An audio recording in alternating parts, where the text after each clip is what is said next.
चल रहा है? हाँ सर।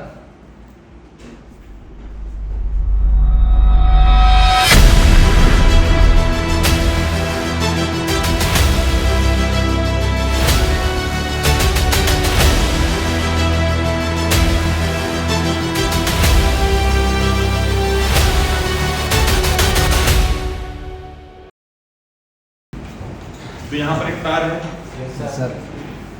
कुछ हुआ? नहीं कुछ हुआ? ये बल्ब है, आओ कोई पकड़ो बल्ब को, पकड़ना तो पड़ेगा ना।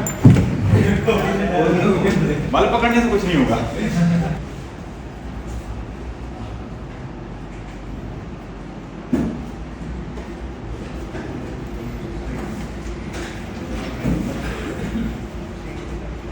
चल रहा है? हाँ सर।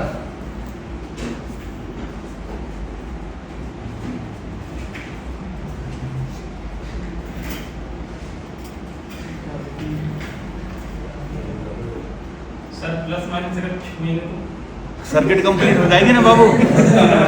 फिर इसका बल्ब नहीं जलेगा, मेरा बल्ब जलेगा। तो यहाँ भी देखो, यहाँ भी देखो, दोनों को एक साथ मत पकड़ लेना।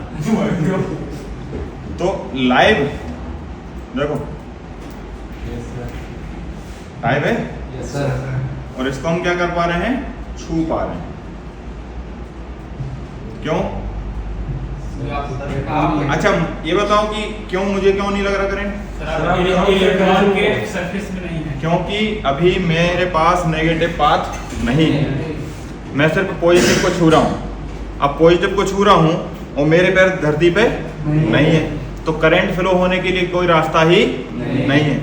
तो अब मेरे बॉडी पे पूरे पे 220 तो मिलेगा। टेस्टर से चेक करोगे या मल्टीमीटर से चेक करोगे, मेरी बॉडी के एक एक अंग पे जहाँ भी टच करोगे वहाँ आपको करंट देखने को मिल जाएगा कि हाँ इतना वोल्टेज आ रहा है, लेकिन करंट फ्लो नहीं होगा। वोल्टेज तो पूरा मिलेगा, करंट फ्लो। आपको टच करो तो आपको झटका लग सकता है। अगर आप जमीन पे खड़े हो और आप मुझे टच कर रहे हो तो आप पाथ बन रहे हो ना।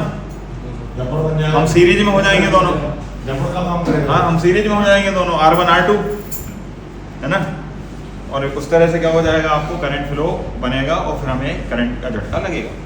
लेकिन उतना नहीं लगेगा क्योंकि करंट सबसे ज़्यादा कहाँ फ्लो हो रहा है? जहाँ पाथ छोटा है। अब हम में से जाएगा तो पाथ क्या होगा? बड़ा होगा, क्योंकि हमारे अंदर रेजिस्टेंस ज़्यादा है, इसकी रेजिस्टेंस कम है, तो ये जल अच्छे से जल पा रहा है। यहाँ से करंट ज़्यादा फ्लो हो रहा है, तो जो ज़्यादा यहाँ यूज करेगा थोड़ा बहुत हमारे वहाँ से निकल जाएगा। तो मैं ये समझाना चाह रहा था, जैसे आपने मुझसे पूछा था कि जो रेसिस्टर है वो अगर 1 किलो ओम की है या 10 किलो ओम की है या 100 किलो ओम की है या 1 मेगा ओम की है, हम उसके एक तरफ 1.8 देते हैं तो दूसरी तरफ भी 1.8 ही क्यों मिल रहा है? उसने चाहे वो 1 किलो ओम की हो चाहे वो 100 किलो ओम की हो, लेकिन 1.8 को 1.8 ही भेज रही है दूसरी साइड। तो इसका क्या रीजन है? तो रीजन है सर्किट इनकम्प्लीट होना। जब सर्किट कंप्लीट नहीं होती है तो करंट फ्लो नहीं होता। जब करंट फ्लो नहीं होता है, इसके वजह से हमें क्या मिलता है? वहाँ पे कोई करंट का ड्रॉप नहीं मिलता। अब करंट फ्लो ही नहीं होगा तो वोल्टेज ड्रॉप कहाँ से होगा? क्योंकि करंट फ्लो होता है उसी के पीछे तो वोल्टेज चलता है। हमें पोटेंशियल डिफरेंस दिखता है कि हाँ उतना वोल्टेज है, सिर्फ वोल्टेज देखने को मिलता है, लेकिन करंट फ्लो होगा तभी वो ड्रॉप होगा। तो जैसे वो सर्किट जो भी है वो एक्टिव होती है, करंट फ्लो होता है और उसका वोल्टेज ड्रॉप हो जाता है। जब तक वो एक्टिव नहीं होगी तब तक आपको पूरा वोल्टेज देखने को वहाँ पे मिलेगा। ठीक है, यही समझाने के लिए मैंने आपको लाइव वायर यहाँ पर टच करके और हाथ से करके दिखाया।